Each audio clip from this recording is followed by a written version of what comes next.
On behalf of the Christchurch Return and Services Association, I welcome our guests of honour, our assembled veterans, our other distinguished guests, Her Worship the Mayor, the Honourable Leanne Dalzell, President of the Christchurch Memorial Return and Services Association, Mr. Peter Dawson, the Executive Officer of HMNZS Pegasus, Lieutenant Commander Michael Humphreys and Warrant Officer Roger Sheehan, representing the New Zealand Army, Major Nicky Gardner, representing the Royal New Zealand Air Force, Squadron Leader Robbie Chambers, representing the New Zealand Police, Inspector Cooper and Sergeant Dave Harvey, the Dean of the Consular Corps and Consul for the Republic of France, Madame Martine Marshall Garot, the Honorary Consul for Great Britain, Canon David Morrell, the Consul for Belgium, Madame Leverbeek and Michael Pedersen, the Honorary Consul for Poland, Winston Gorman. Also, the New Zealand Fire Service Assistant Area Commander Greg Crawford and the Order of St John's, Mr. Craig Downing. Other distinguished guests, ladies and gentlemen, boys and girls. 97 years ago, at the 11th hour, on the 11th day of the 11th month, 1918, the Great War, the war to end all wars, was officially ended. Today, we particularly remember those whose lives were lost in those dreadful battles on the Somme and Passchendaele, where on one day, in just 270 minutes after dawn, on the 12th of October 1917, New Zealand suffered 2,700 casualties, of which 846 were killed. This was our nation's darkest day in history. It is a story of unbelievable courage. Our citizen soldiers faced the impossible odds. They knew what they were up against. They saw death staring them in the face. They saw no possible chance of success, and with unfaltering courage, officers and men walked to their deaths because it was their job. Those soldiers fought with courage, commitment, comradeship and integrity, the same values that of our modern army today.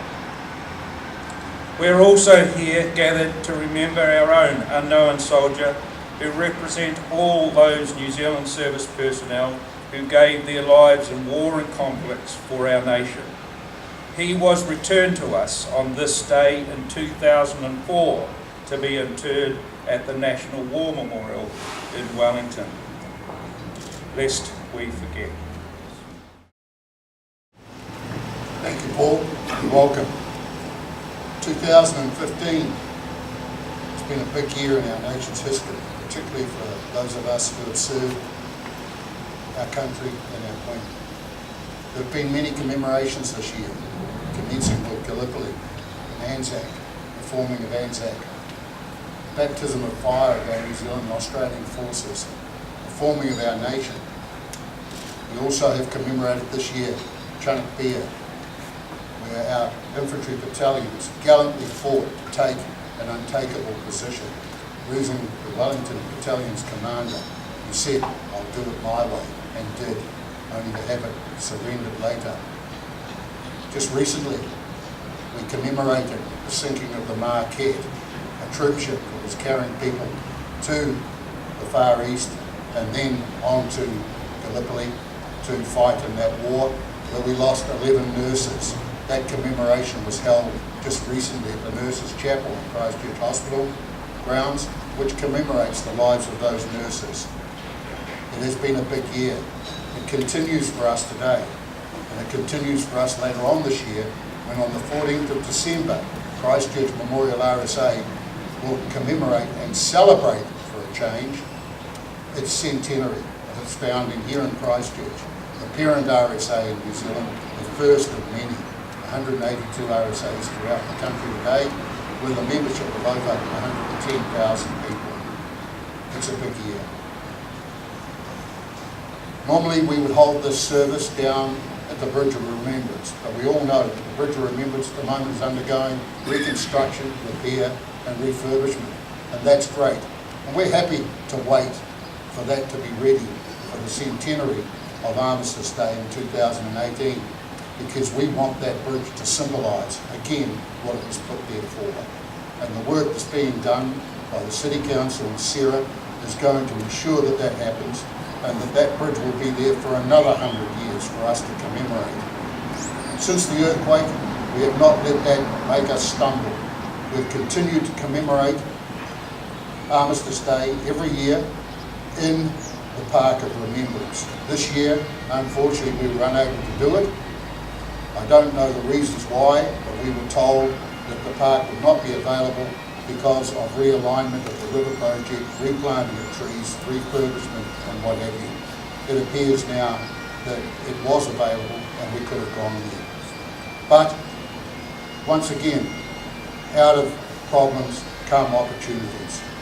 And it's been an opportunity for us again to celebrate this wonderful new facility we have here in Christchurch, the Christchurch Memorial RSA, Phoenix risen from the fire of the earthquake, and this wonderful memorial courtyard that we're sitting in today. I'd like to read a poem today. It's a contemporary poem. It doesn't reflect World War I. It reflects a more contemporary campaign that New Zealanders were involved in. It reflects our actions and activities in Vietnam. It was written by a New Zealand soldier, Sergeant Mike Zabriskie of the Royal New Zealand Artillery, and it is called Sister. I feel it's important that we recognise the people that are not out there in the combative role, but are there in the support role, and the people who so many of our soldiers relied on to bring them through the horrendous injuries that they suffered in those conflicts. This one is about Vietnam. And it simply reads, Sister, young man, you ask me who I am and why I wear this faded yellow ribbon. I am the woman who held your dying uncle's hand and wrote a letter once that broke your grandmother's heart. I am she who met the dust-off at the door and carried bloody, broken bodies through to triage. Then cut through the muddy boots and bloody combat gear and washed away the blood and fear and jungle. I kept the faith when even hope was lost and cried within as young lives ebbed away. Those hours when death frosted dying eyes, mine was the last smile many young men saw. I have the voice that blinded eyes remember, the touch of reassurance through pain. In darkened night, when combat would return, it was my name that many soldiers called. I have dressed their wounds and wiped away their tears, and often read them letters from their mum. I hugged them close and willed each one my strength and smiled and prayed that each boy made it home. And today you ask me, who am I? I am the nurse who served in Vietnam. Thank you very much. Gallipoli Peninsula by Alistair T. Ariki Campbell.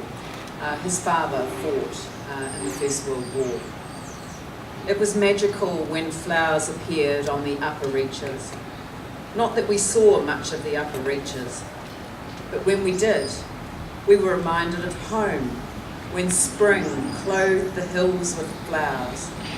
The dead lying among them seemed to be asleep.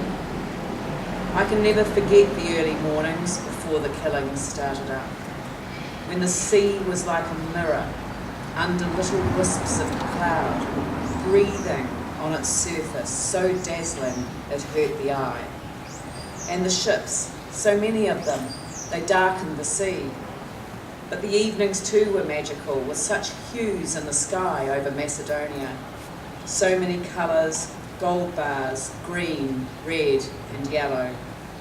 We noticed these things when the firing stopped and we had respite. It was good to feel during such moments that we were human beings once more, delighting in little things and just being human.